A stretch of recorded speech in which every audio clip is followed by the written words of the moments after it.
Now, after Saudi Arabia admitting that Jamal Khashoggi died in their consulate in Turkey, US President Donald Trump is not satisfied with Saudi Arabia's handling of the issue and says questions remain unanswered.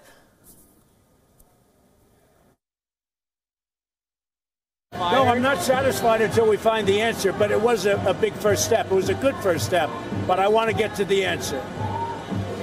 With all of that being said, though, we have $450 billion, $110 billion of which is a military order, but this is equipment and various things ordered from Saudi Arabia. $450 billion, I think it's over 1 million jobs. That's not helpful for us to cancel an order like that. That hurts us far more than it hurts them. For the military equipment, they go to China, they go to Russia, and they don't have great equipment like we do. Nobody does.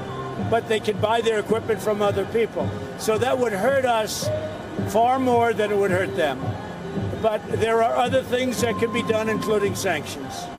In another revelation, Saudi critic Jamal Khashoggi criticized Crown Prince Mohammed bin Salman's authoritarian rule shortly before his death. Speaking off the record to a media outlet, he described Prince Mohammed as an old-fashioned tribal leader out of touch with Saudi's poor. He said, and I quote, "Sometimes I feel he wants to enjoy the fruits of first world modernity and Silicon Valley and cinemas and everything, but at the same time he wants also to rule like how his grandfather ruled Saudi Arabia," unquote.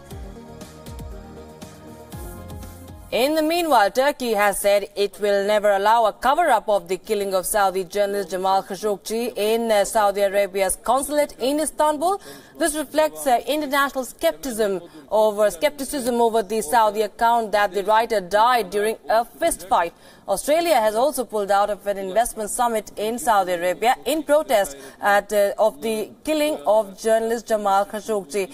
Journalist groups in Turkey have sought punishment for the killers of Jamal Khashoggi. Speaking to reporters, the executive director of Turkish Arab Media Association said that authorities who ordered the killing of Khashoggi too need to be brought to justice. Our dear friend, journalist, thinker and member of Turkish Arab Media Association, Jamal Khashoggi, is slaughtered by bloody murderers here in the most brutal way that human history has ever seen.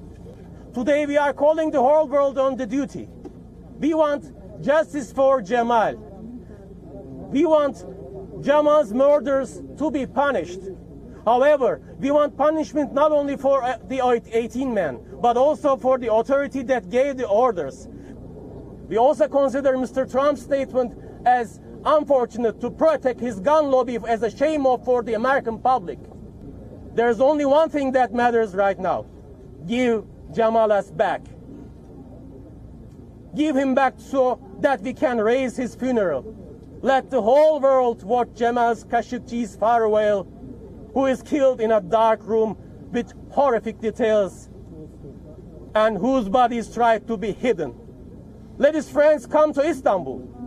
All the leaders of the free world, come to Istanbul, who raised their voice from Washington, London, and Paris, and all over the world. Let all intellectuals from every society who believe in pure and free journalism and free thoughts to come to Istanbul. And let us send Jamal from Istanbul to the world of eternity.